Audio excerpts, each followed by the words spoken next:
Hello, Jacksonville. Happy Friday. We are live right now and chatting with Bank of England, Mr. Hunter Downing. Thank you so much for being with us. I just wanted to get Hunter on here today with me to just talk a little bit about what has been going on and what we've been seeing with interest rates. And all of you buyers out there, this would be a great time to tune in. And Hunter, thanks so much for joining us today.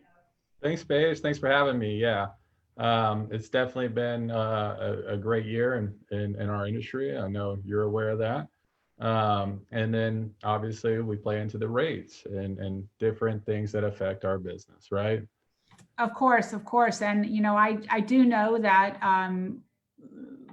historically over the past, 6 months, 9 months, the rates have been at our favorite 2.75, 2.875. And it's kind of like Christmas and Santa comes every night, right? Yeah, definitely. So I would say, historic lows, that's obviously, something that's made our industry boom, right? And whether you're refinancing or you're purchasing, you're able to seize that opportunity. And what that applies to us is your principal and interest, which reduces that monthly expense for you. With the past 8 days, we have had some negative pricing, right? And what we call the MBS, mortgage-backed securities.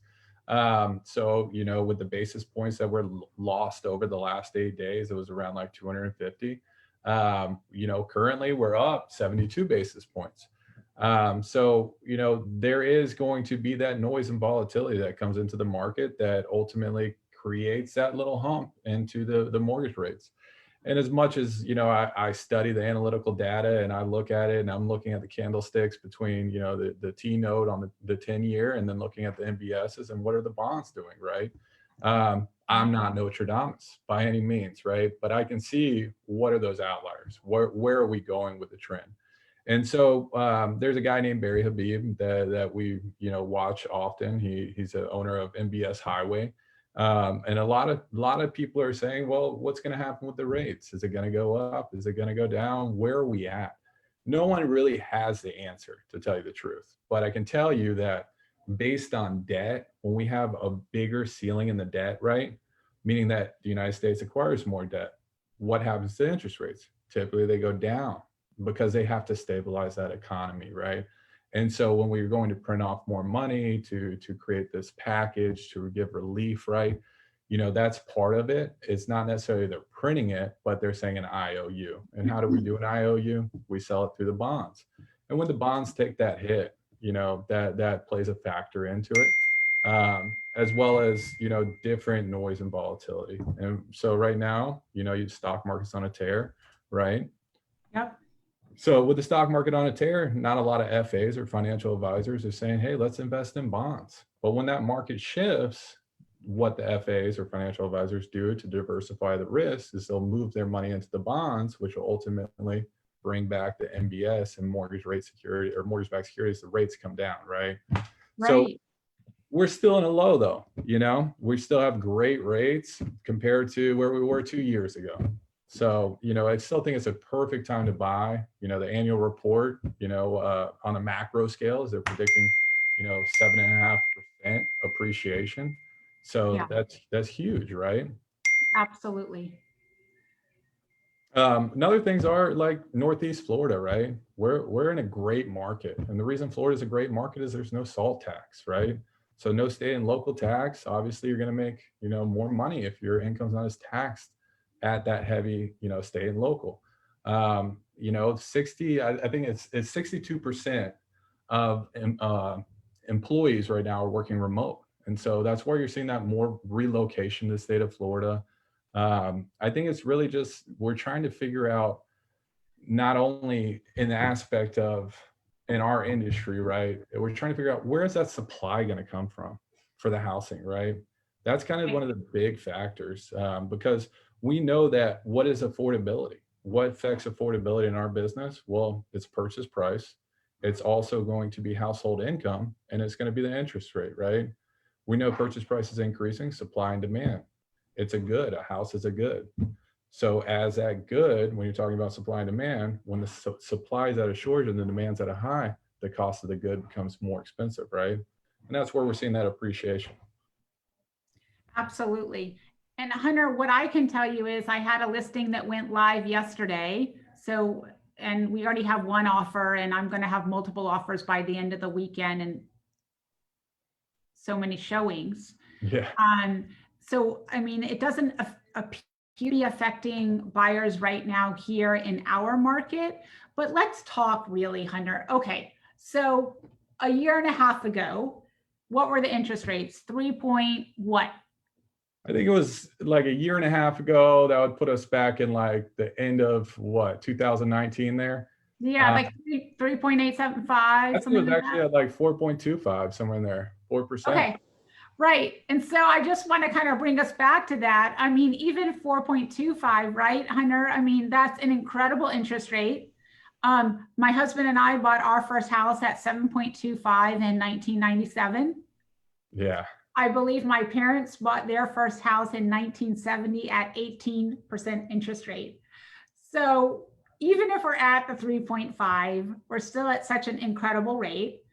And as you said, right now, this week, thank goodness, we're back to our sunny Florida, beautiful Jacksonville beach weather.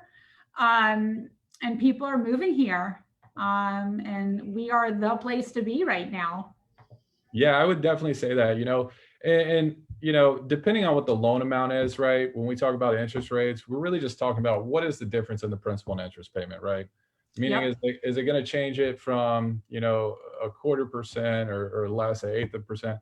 Is it going to change it dramatically? Maybe $20, but it always is determined on the loan amount, right? Because the higher the loan amount, the more it shifts in that aspect, because it's a compounding factor, right? Over Right. 360 months, 30 years. But what you also want to think about is it the right time to buy? I would say it's definitely the right time to buy, because if we're going to have, a shortage in supply, and what I mean by shortage in supply is there's not enough inventory on the market, as you're aware of. You're competing in it every day, so you know about that. But with that process, it's just going to continue to appreciate, right? So let's say I don't buy now and I wait, and let's say the house is $200,000 purchase price. Well, probably next year it's going to be, valued at 214,000. Do I still have that purchase power? Meaning, if I was tight on debt to income, can I still afford that, right? So what we want to say is, at the end of the day, it's continuing to appreciate. The problem is when we talk about like 2006, 8 era, right? We had a lot of builders, and the builders that were in it, I would say 60% of them exited, right? And that's just a, hypothetical statistic, but it's Right. probably near there. And then you have the other people that stayed in, and the other people that stayed in, they're trying to combat, right? They're trying to say, okay, well, how do I stay afloat? How do I continue to move forward? And then you say, okay, well, now that we're moving forward, they're doing it at a slower capacity. So they didn't build to meet the millennials, right? And when Right. you don't have that generation, because what is a millennial? Our average market in Northeast Florida is most of the people that are purchasing are millennials, right? And that age is 33 for the first time home buyer aspect. So 33, that makes it 1988. That's the same age as I am. And ultimately, they don't have enough inventory to meet it because of the building standards. So they're trying to catch up on that building, but also they're taking, they have a subs that they're trying to pull from. They're just, there's a lot of work in that. And as well as lumber due to the NAFTA, right? The NAFTA free trade agreement. So lumber has started to go up because of the tariffs on the exports, right? Or imports to us. So that's definitely a factor that's going to increase, new home sales, meaning they're going to have to be costing more, right? And then you have the appreciation too. So I would definitely say it's a great time to buy. And even if the rate changed from 3.25 to 3.5, right? You're still at a low rate. And it's better than saying, hey, listen, back when my parents bought 18%, right? That's a lot different. That's a different error. So I would say that's huge. Absolutely. Absolutely. I couldn't agree more. I will tell you why we're kind of talking about this. You alluded to this already. Yes, now is the best time to buy. We are already expecting a 10 to 12% increase by the end of 21. So yeah, you'll be paying more if you wait. I love that you mentioned, it's really what is the difference that you're going to be paying over 30 years. We want to put it in increments here. It's a long time to be having that loan. Most of us, most buyers out there are getting a 30-year. So while we're talking about home value, I spoke about this, I think, at the beginning of the year, but it's what everybody has been predicting. Is there going to be a crash? So we can't predict what exactly is going to happen, but what we have been told is that it's not going to be a crash, but if there is a market adjustment, we're going to see a market adjustment, not because not a short sale situation where people's homes are worth less than what they owe. What the adjustment is going to be that if due to stimulus packages not going through, people still out of work because of COVID, or people 3/4 time or half time now because of COVID, they're not going to be able to continue their existing payments. So therefore, they might need to sell their house because they can't keep those payments, but their house is still going to have the value. And that is what I have been told in understanding the difference between where we're at now versus where we are from, the 2008 to 2013 crash. Yeah, I mean, those are all great points, right? And that's great. That's great data, data. I love data. So analytical over here, numbers don't lie, right? So I would definitely say, what we have in place, right? When we talk about 2006, Obama came in and basically implemented what we're dealing with now. It's called the CARES Act, right? For moratorium and forbearance. And the forbearance is implied in what we call the primary, right? The primary homes, not necessarily on investment homes or jumbo loans, right? But these people have the opportunity to be in forbearance. And when they're in the forbearance aspect, they're just waiting to get out of it, go back to employment. But what we really want to talk about is back in 2006, when you look at the inventory was here, right? Meaning like right up top. And then where we're at now, inventory is short, right? Now, when we look at the loan to value, when we say loan to value, it just means what is the value of the home versus what do you owe, right?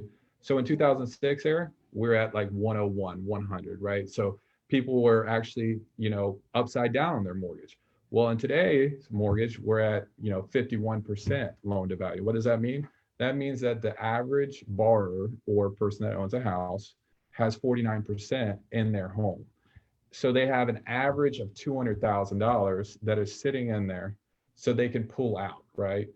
Or they could say, okay, I could sell it and make my profit and go and buy another house, whatever that may be. But you're not in the same, you're not in the same tolerance as what we were in 2006, 2008. The market's completely different. We're in shortage of supply. People have money in their house. The CARES Act was implemented in advance because before that, when the crash happened, Obama was just taking over, right? And then at the same time, Fannie Mae, Freddie Mac, and Ginnie Mae were privatized, but then they were absorbed within the Federal Housing Financial Authority, right? And so now they regulate it. Then you also have the Fed on the backside that's buying these bonds and the mortgage-backed securities in order to really stabilize that housing economy. And then you have the 1.5 coupon versus the 2.5 coupon. And so what does that mean? It's the duration within this. And so you have investors that are buying these. And what does that mean is if the investors are starting to buy this 1.5 coupon, right? It means at the end of the day that they're seeing that the market is going to start to kind of stabilize. The interest rates they feel are going to come down with more investors buying in. With the higher coupons, they're probably not buying that because they're trying to make that return. And what I mean by return is then ultimately people are going to come back and refinance still to keep that rate suppressed. So that's kind of the key indicators that we're looking at when we talk about rates and what is the difference between a housing bubble and where we're at now, right? So we're not even in the same ballpark as what we were in 2006. And that was privatized to government owned, right? Yep, sure. So the financial, regulations definitely changed. It's kind of like back in the day, they were definitely different situations. Buying a house is different than buying a car, right? A car is an income statement, right? So I can say, hey, I make $1 million. I want a Bugatti, right? Yeah. But at the end of the day, can I afford the payment? Probably not, but at least I got to drive it for a little bit and say I owned it. And then they repo it, right? Yeah. With a house, totally different. You got to prove it. Here's your income. Here's what I make. Here's my assets. And then at the end of the day, you also, you want to have a tailor fitted mortgage, right? And so that's where you're coming in and really doing that. I would ask you a question. Here's a great question. So I was thinking about this today. When we talk about, over you on the listing side as well as the buyer side, obviously you're master of your craft, right? And you're out there and in this market and know the market. When you're out there and you're saying, hey, I'm on the listing side, I would say based on the economic data that we have an 18% in December, right? People offering over the purchase price. Would you feel like more people are offering over purchase price than staying right at the purchase price when you're getting a lot of these, contracts or offers? So that's a great question. I just had a closing today and it sold at 51,150 over the list price. Mm-hmm. And then as I was mentioning, so everything basically in the past 6 months that hasn't been on the market for less than 10 days, every one of my closings has been over purchase price.